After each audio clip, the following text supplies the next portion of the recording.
15 August মার্কিন president Donald Trump এবং রাশিয়ার প্রেসিডেন্ট ভ্লাদিমির পুতিন আলাস্কায় একটি দ্বিপাক্ষিক শীর্ষ বৈঠকে মিলিত হবেন, যেখানে ইউক্রেন যুদ্ধের অবসান নিয়ে আলোচনা হবে।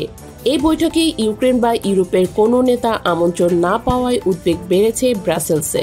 তবে শেষ মুহূর্তে ইউক্রেনের প্রেসিডেন্ট ভলোদিমির জেলেনস্কি ওই বৈঠকে অংশগ্রহণ করতে পারেন বলে আলোচনা চলছে, কিন্তু পুরোপুরি বাদ পড়েছে ইউরোপ, যে ইউরোপ থেকে ইউক্রেনকে অস্ত্র সহায়তায় ঘোষণা দিয়েছিলেন ট্রাম্প।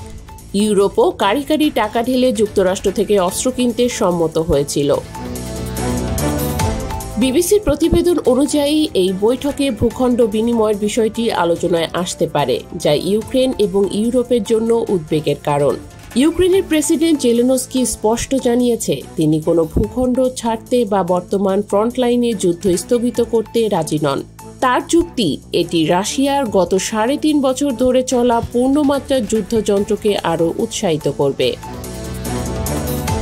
ইউরোপীয় ইউনিয়ন পররাষ্ট্রনীতি প্রধান কাজা কালাস বলেছেন পুতিন ট্রাম্পের সঙ্গে ছবি তুলতে চান এবং নিষেধাজ্ঞা স্থগিত করতে চান, যা সম্ভবত তিনি পাবেন। তবে প্রশ্ন হলো, এই বৈঠকে মার্কিন যুক্তরাষ্ট্রের জন্য সাফল্য কি হবে? যদি জেলেনস্কি বৈঠকে উপস্থিত হয় তবে হবে স্পষ্ট সাফল্য। আলাস্কা বৈঠকের একক ফরম্যাট ক্রেমলিনের প্রস্তাব ছিল, যা হোয়াইট হাউস গ্রহণ করেছে। ইউরোপের নেতারা এই প্রক্রিয়ায় অংশ নিতে চান, কিন্তু ট্রাম্পের ইউক্রেন দূত কিথ কেলগ বলেছেন ইউরোপীয় ইউনিয়ন শান্তি আলোচনায় জড়িত হবে না। সোমবার কাজা কালাস ইউরোপীয় পররাষ্ট্র মন্ত্রীদের নিয়ে একটি ভার্চুয়াল বৈঠকের আয়োজন করেন, যেখানে তারা যে কোনো চুক্তির আগে নিঃশর্ত যুদ্ধবিরতির আহ্বান জানান এবং মস্কোর উপর নতুন নিষেধাজ্ঞা ঘোষণা করেন।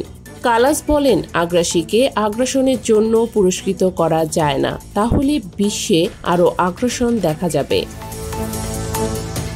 জার্মান চ্যান্সেলর ফ্রিডরিখ মের্স বুধবার ইউরোপীয় নেতাদের নিয়ে জেলেনস্কি এবং ট্রাম্পের সঙ্গে একটি ভার্চুয়াল বৈঠকের আয়োজন করেছেন, যাতে তারা মার্কিন পরিকল্পনা সম্পর্কে পরামর্শ করতে পারেন। তবে যুক্তরাজ্যের সাবেক পররাষ্ট্র দফতরের প্রধান লর্ড সাইমন ম্যাকডোনাল্ড সতর্ক করে বলেছেন, পুতিন এমন দাবি তুলবেন যা ট্রাম্প ছাড়া কেউ মেনে নেবে না।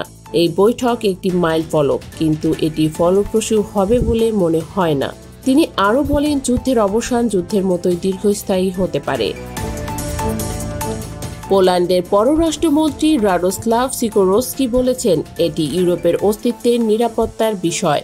আমরা ট্রাম্পের প্রচেষ্টায় প্রশংসা করি, কিন্তু ইউরোপে আমরা আমাদের সিদ্ধান্ত নেব। আলাস্কায় শীর্ষ বৈঠক ইউক্রেন যুদ্ধের ভবিষ্যৎ নির্ধারণে অবশ্যই গুরুত্বপূর্ণ। তবে জেলেনস্কি বা ইউরোপীয় নেতাদের বাদ দিয়ে এই আলোচনা আসলেই কার্যকর হবে কি?